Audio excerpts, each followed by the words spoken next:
महाराष्ट्र के परिवहन मंत्री प्रताप सरनाईक की प्रेस कॉन्फ्रेंस। परिवहन व्यवस्था यात्रियों की सुविधा पर दी जानकारी। कहा कमर्शियल वाहन चालकों के लिए मराठी होगी अनिवार्य।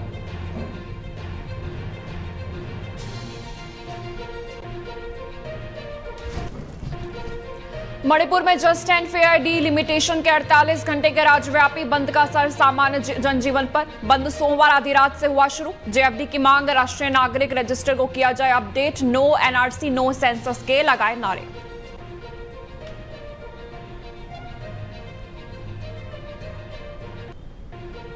वाहन पलटने से हादसे में सीआरपीएफ के कुछ जवान घायल। मौके पर राहत बचाव कार्य शुरू किया गया। घायल जवानों को इलाज के लिए पहुंचाया गया अस्पताल। हादसे के कारणों की जांच जारी।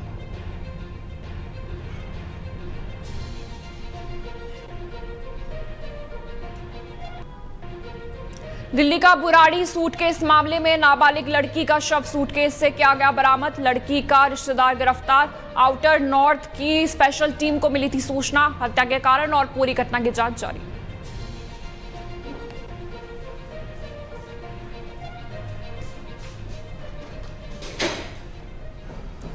नमस्कार, स्वागत है आपका स्टेट फ्लैश में। मैं आपके साथ रुचिका रावत। चलिए बुलेटिन की शुरुआत करते हैं। मुंबई में Indo American chamber of commerce यानी कि आईएसीसी के नेशनल कन्वेंशन 2026 का आयोजन किया गया। सम्मेलन की थीम भारत अमेरिका व्यापक रणनीतिक साझेदारी को नया रूप देना रखी गई। बता दें, कार्यक्रम में महाराष्ट्र के मुख्यमंत्री देवेंद्र फडणवीस ने उद्घाटन संबोधन किया। इसी के साथ जबकि भारत में अमेरिका के राजदूत सर्जियो गोर ने विशेष संबोधन किया। सम्मेलन में भारत और अमेरिका के बीच व्यापार, निवेश, तकनीक, स्वास्थ्य, विनिर्माण और मजबूत सप्लाई चेन जैसे मुद्दों पर चर्चा हुई। कार्यक्रम का उद्देश्य दोनों देशों के बीच रणनीतिक संबंधों को आर्थिक और कारोबारी सहयोग में बदलने पर जोर देना रहा। बेंगलुरु में कर्नाटक के मुख्यमंत्री डीके शिव कुमार ने चामराजनगर फायरिंग मामले को लेकर तमिलनाडु के मुख्यमंत्री विजय के बयान पर प्रतिक्रिया दी। विजय ने चामराजनगर के कावेरी वन्यजीव अभयारण्य में 3 तमिल लोगों की मौत की घटना पर सवाल उठाते हुए विस्तृत जांच की मांग की है।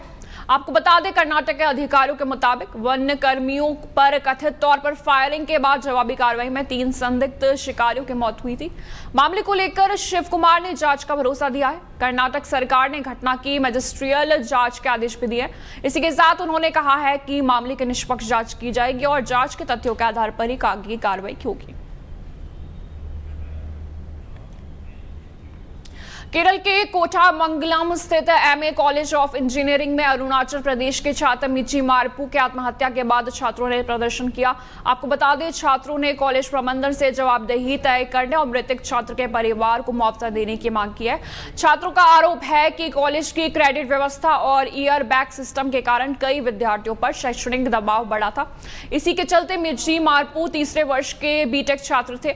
उनकी मौत के बाद छात्रों ने कॉलेज प्रबंधन के खिलाफ नाराजगी जताई है और अपनी मांगें पूरी करने तक आंदोलन जारी रखने की बात कही है। कॉलेज प्रबंधन ने कहा है कि क्रेडिट सिस्टम में बदलाव पर विचार किया जा रहा है। वहीं केरल सरकार ने भी मामले की जांच के निर्देश दिए।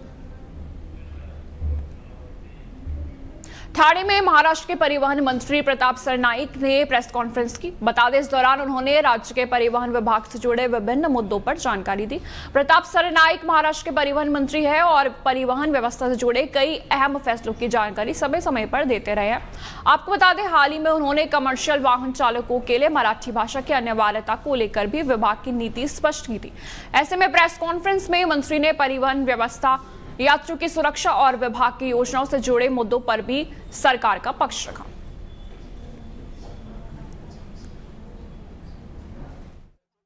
पुणे, सोलापूर, धाराशिव, बीड आणि संभाजीनगर ह्या 5ही ठिकाणी जेव्हा माझा दौरा होता त्यावेळी ज्या ज्या ठिकाणी खड्ड्यांचं साम्राज्य आमच्या एसटी स्टँड मध्ये, तेथील सगळ्या आम्ही डीसींना सूचना केलेल्या आहेत की लाखो प्रवासी रोज प्रवास करत असताना जर डेपोमध्ये किंवा एसटी स्टँडवर खड्ड्याचं जर साम्राज्य असेल तर त्यांना त्या नाराजीला सामोरं जावं लागू नये यासाठी लवकरात लवकर खड्डे भरण्याच्या सूचना सगळ्या आमच्या परिवहनच्या कर्मचाऱ्यांना आणि अधिकाऱ्यांना केल्या।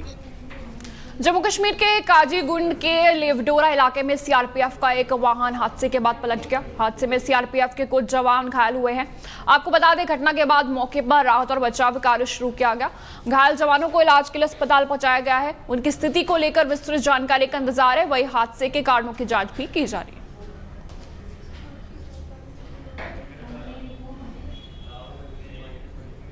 वहीं जम्मू कश्मीर के उधमपुर में बंदरों की लगातार बढ़ती समस्या से निपटने के लिए बागवानी विभाग ड्रैगन फ्रूट की खेती को बढ़ावा दे रहे हैं। ड्रैगन फ्रूट की खेती को लेकर किसानों को प्रोत्साहित भी किया जा रहा है। आपको बता दें, विभाग के अधिकारियों के मुताबिक इस फसल को बंदरों से होने वाले नुकसान की समस्या को कम करने के विकल्प के तौर पर देखा जा रहा है। वहीं उधमपुर में बागवानी विभाग किसानों के बीच नई और लाभकारी फसलों को बढ़ावा देने पर भी काम कर रहा है। मुख्य बागवानी अधिकारी ब्रिज वल्लभ गुप्ता ने बताया कि ड्रैगन फ्रूट की खेती किसानों के लिए एक वैकल्पिक आय का जरिया भी बन सकती है। ऐसे में इलाके में बंदरों से परेशान किसानों के लिए पहल खेती को सुरक्षित रखने और आमदनी बढ़ाने की दिशा में अहम कदम माना जाता है। पटना में जेडीयू के कार्यकारी अध्यक्ष संजय झा ने बिहार के मौजूदा राजनीतिक और छात्र मुद्दों पर अपनी प्रतिक्रिया दी है। संजय झा ने तेजस्वी यादव के 19 अगस्त को प्रस्तावित लोक भवन मार्च पर सवाल उठाते हुए कहा कि तेजस्वी बिहार में पार्ट टाइम राजनीति करते हैं। तेजस्वी यादव ने छात्रों पर हुई फायरिंग और परीक्षा व्यवस्था से जुड़े मुद्दों को लेकर मार्च का ऐलान भी किया है। आपको बता दें, बिहार के सिवान में छात्र प्रदर्शन के दौरान AK-47 से फायरिंग की घटना को लेकर भी राजनीतिक बयानबाजियां जारी है। ऐसे में इस मामले में पुलिसकर्मी के खिलाफ कार्रवाई की गई है। संजय झा ने बिहार में जारी छात्र प्रदर्शनों और परीक्षा से जुड़े मुद्दों पर भी अपनी बात रखी। उन्होंने झारखंड में भर्ती परीक्षाओं को रद्द किए जाने के मुद्दे पर भी तेजस्वी को राजनीति से आगे बढ़कर छात्रों के मुद्दे पर ध्यान देने की सलाह दी।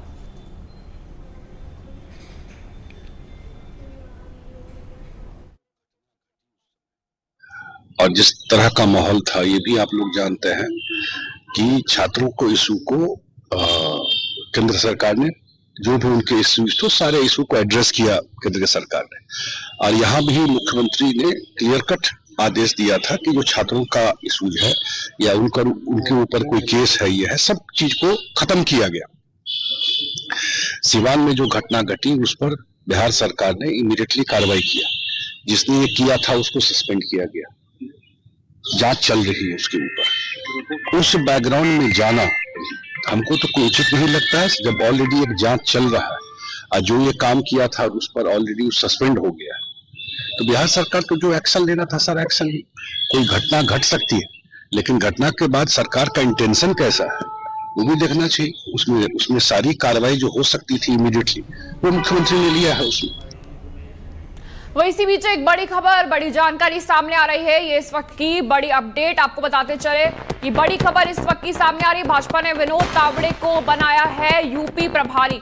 आपने सही सुना, जगदीश पटेल को मिली है सह प्रभारी की जिम्मेदारी। ये बड़ी खबर, बड़ी जानकारी इस वक्त की सामने आ रही है। पंजाब में सतीश पूनिया को किया गया है प्रभारी नियुक्त। इसी के साथ गुजरात की कमान तरुण चुग को सौंपी गई है। ये बड़ी खबर, बड़ी अपडेट इस वक्त की सामने आ रही है। आपको बताते चले, भाजपा ने विनोद तावड़े को बनाया है यूपी प्रभारी। इसी के साथ जगदीश पटेल को मिली है सह प्रभारी की जिम्मेदारी। इसी के साथ आपको बता दें, पंजाब में सतीश पूनिया को किया गया है प्रभारी नियुक्त। ये बड़ी अपडेट सामने आई है, जिसमें गुजरात की कमान अब तरुण चुग को सौंपी गई है। आपको बता दें, ये बड़ी अपडेट, बड़ी खबर इस वक्त की सामने, जिसमें भाजपा ने विनोद तावड़े को अब बनाया है यूपी प्रभारी। इसी के साथ जगदीश पटेल को मिली है सह प्रभारी की जिम्मेदारी। आपको बता दें, पंजाब में सतीश पूनिया को किया गया है प्रभारी नियुक्त। इसी के साथ गुजरात की कमान अब तरुण चुग को सौंपी गई है। ये बड़ी अपडेट, बड़ी खबर इस वक्त की सामने आ रही है, आपके साथ साझा कर रहे हैं। आपको बता दें, भाजपा ने अब विनोद तावड़े को बनाया है यूपी प्रभारी।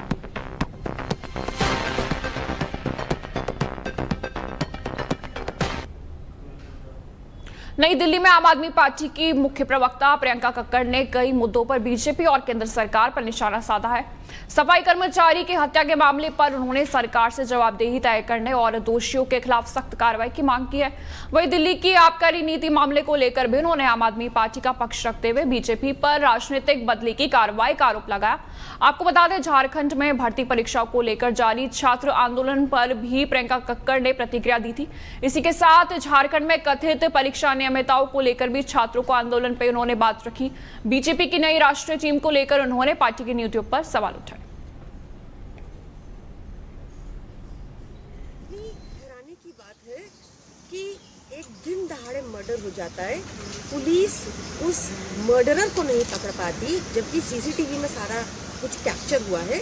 और हमारे विधायक जो बार बार इस बात की मांग कर रहे थे कि मर्डरर पकड़ा जाए, कि परिवार वालों को मुआवजा मिला जाए, उनको उठा लिया और अभी तक पता ही नहीं है किधर है। अगर ये एक विधायक के साथ ऐसा कर सकते हैं तो सोचिए कि आम जनता के साथ क्या कर सकते हैं। भाजपा जब से दिल्ली में आई है तब से कानून व्यवस्था बिल्कुल ही चरमरा गई है।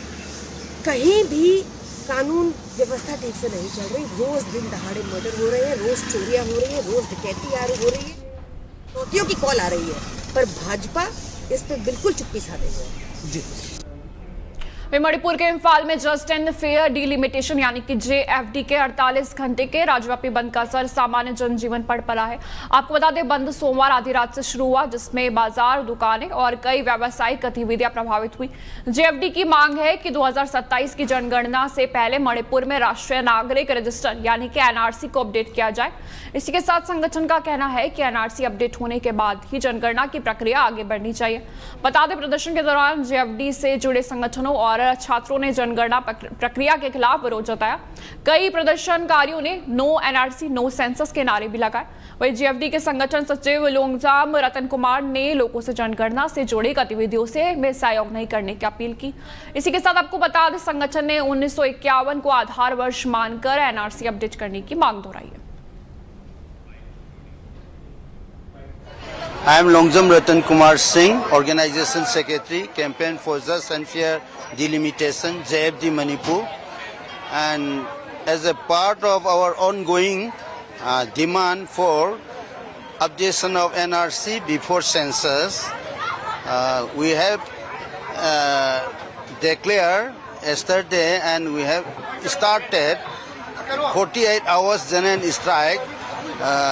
Starting from yesterday onwards, it will continue till tomorrow up to midnight. And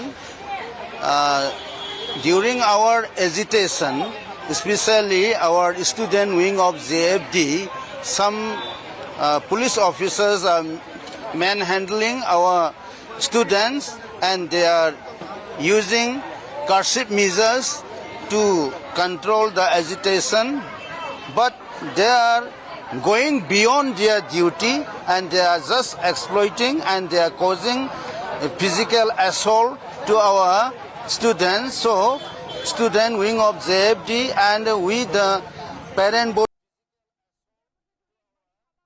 जानकारी सामने आ रही है। आपको बता दें, नगर निकाय से जुड़ी एक बड़ी अपडेट इस वक्त की सामने आ रही है। ये बड़ी खबर जयपुर से जुड़ी इस वक्त की आपके साथ साझा कर रहे हैं। आपको बता दें, ये इस वक्त की बड़ी अपडेट एक सामने आई है, जिसमें नगर निकाय चुनाव को लेकर कांग्रेस का मंथन शुरू हो चुका है। आपको बता दें, PCC वॉर रूम में कांग्रेस की अहम बैठक जारी है। ये बड़ी अपडेट आपको बता दें, गोविंद सिंह डोटासरा, टीकाराम जूली, इसके साथ सुखजिंदर सिंह रंधावा भी बैठक में शामिल है। आपको बता दें, बड़ी खबर, नगर निकाय चुनाव को लेकर कांग्रेस का मंथन शुरू हो चुका है, जिसमें PCC वॉर रूम में कांग्रेस की अहम बैठक जारी है। इसमें गोविंद सिंह डोटासरा, टीकाराम जूली व सुखजिंदर सिंह रंधावा बैठक में शामिल है। इसी के साथ आपको बता दें, कांग्रेस के कई वरिष्ठ नेता भी बैठक में मौजूद है। पूर्व मुख्यमंत्री अशोक गहलोत भी पहुंचे हैं। आपको बता दें, वॉर रूम, ये बड़ी खबर, बड़ी अपडेट इस वक्त की सामने है, जिसमें नगर निकाय चुनाव को लेकर कांग्रेस का मंथन, ये खास मंथन शुरू हो चुका है। PCC वॉर रूम में कांग्रेस की अहम बैठक भी जारी है। इसी के साथ आपको बता दें, बैठक में गोविंद सिंह डोटासरा, टीकाराम जूली और सुखजिंदर सिंह रंधावा बैठक में शामिल है। इसी के साथ आपको बता दें, कांग्रेस के कई वरिष्ठ नेता भी बैठक में मौजूद है। पूर्व मुख्यमंत्री अशोक गहलोत भी पहुंच चुके हैं वॉर रूम। ये बड़ी खबर, बड़ी अपडेट इस वक्त की सामने आ रही है। कांग्रेस के कई वरिष्ठ नेता इस बैठक में मौजूद है। आपको बता दें, जयपुर से जुड़ी इस वक्त की बड़ी खबर, बड़ी जानकारी सामने आ रही। पूर्व मुख्यमंत्री अशोक गहलोत भी पहुंचे हैं वॉर रूम।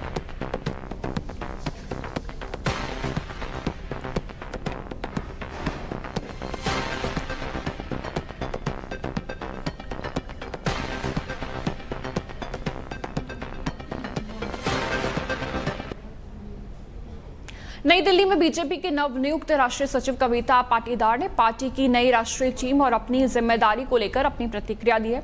आपको बता दें, बीजेपी अध्यक्ष नितिन नबीन ने पार्टी की नई राष्ट्रीय टीम का ऐलान किया है, जिसमें 65 सदस्यीय टीम में 51 नए चेहरे शामिल हैं।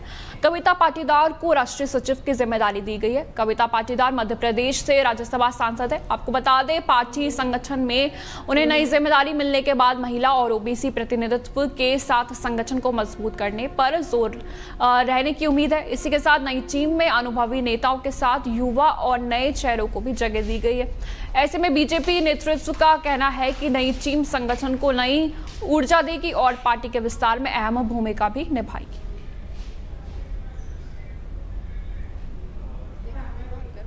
करती हूँ कि मैं भारतीय जनता पार्टी की कार्यकर्ता हूँ, क्योंकि भारतीय जनता पार्टी ही एकमात्र पार्टी है जिसने महिला सशक्तिकरण के ऊपर काम किया है। हम चाहे सत्ता की बात करें, माननीय प्रधानमंत्री जी के नेतृत्व में जितनी जन कल्याणकारी योजनाएं बहनों को आगे बढ़ाने के लिए दी है, उतनी मुझे नहीं लगता कि किसी भी सरकार ने दी होगी।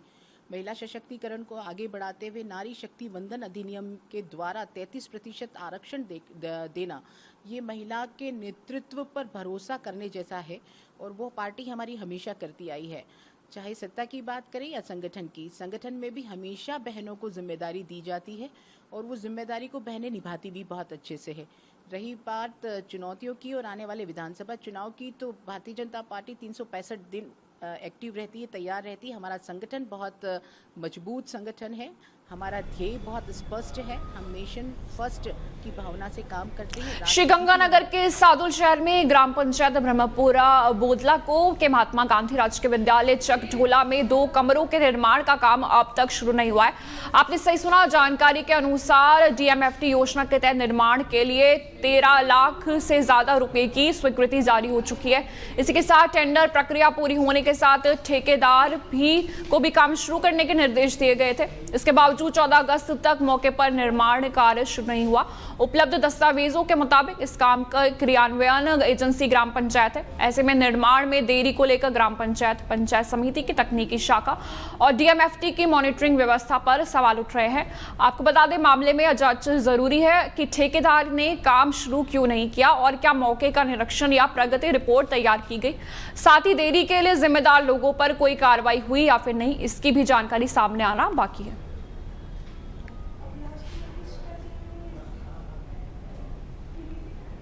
नई दिल्ली में केंद्रीय मंत्री किरेन रिजिजू ने प्रधानमंत्री मोदी के दिमागी नक्सल वाले बयान पर अपनी सफाई दी है। उन्होंने कहा है कि प्रधानमंत्री की टिप्पणी विपक्षी नेताओं के लिए नहीं थी, बल्कि नक्सली विचारधारा का समर्थन करने वालों को लेकर थी।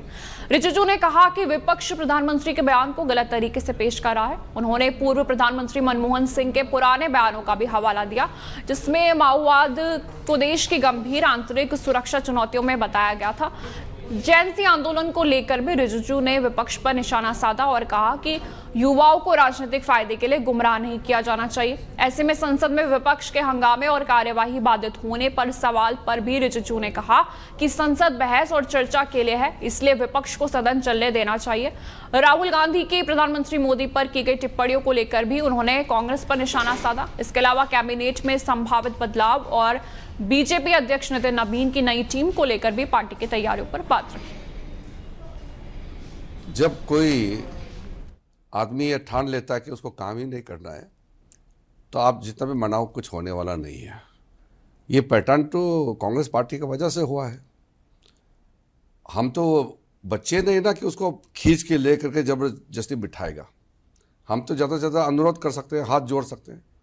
हमने बार बार अनुरोध किया कांग्रेस पार्टी को कि आप आइए पार्लियामेंट में बहस कीजिए, वो करना ही नहीं चाहता है। अब तो कांग्रेस पार्टी के एमपी ये समझते हैं कि वो एमपी इसलिए बने कि उसको हंगामा करना है, चिल्लाना है, गाली देना है। ज़्यादातर जो एमपीओ से मैं बात करता हूँ वो भी भूल चुके हैं कि उसको सदन में बोलना है, एक आदत सा बना दिया ना।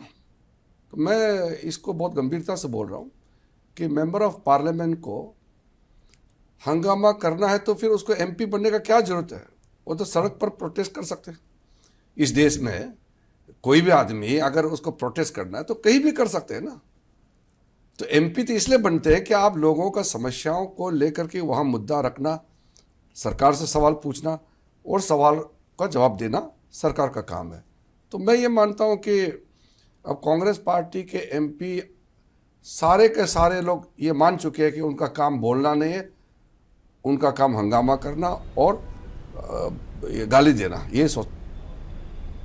वैसे भी जयपुर से जुड़ी एक और बड़ी खबर, बड़ी जानकारी सामने आ रही है। आपको बता दें, ये बड़ी अपडेट इस वक्त की सामने आ रही है। जयपुर से जुड़ी बड़ी खबर, बड़ी जानकारी आपको देते चले। मॉनसून सत्र को लेकर सर्वदलीय बैठक, आपने सही सुना, विधानसभा अध्यक्ष वासुदेव देवनानी की अध्यक्षता में बैठक और जोगेश्वर गर्ग और जोगाराम पटेल बैठक में मौजूद रहे। आपको बता दें, विपक्ष ने विधानसभा सत्र लंबा चलाने की भी उठाई है मांग। ये बड़ी खबर, बड़ी अपडेट जयपुर से जुड़ी इस वक्त की आ रही है। मॉनसून सत्र को लेकर सर्वदलीय बैठक हुई, जिसमें कांग्रेस ने जनता के मुद्दों पर विस्तृत चर्चा की भी मांग की है। आपको बताते हैं, विधानसभा अध्यक्ष वासुदेव देवनानी की अध्यक्षता में यह बैठक हुई, जिसमें जोगेश्वर गर्ग और जोगाराम पटेल बैठक में मौजूद रहे।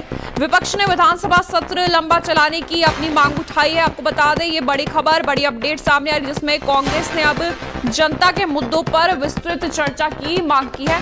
आपको बता दें, मॉनसून सत्र को लेकर ये सर्वदलीय बैठक हुई है, जिसमें विधानसभा अध्यक्ष वासुदेव देवनानी की अध्यक्षता में बैठक हुई।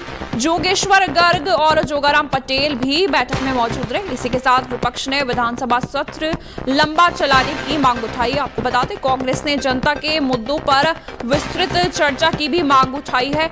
ये बड़ी खबर जयपुर से जुड़ी आपको दे रहे, मॉनसून सत्र से जुड़ी।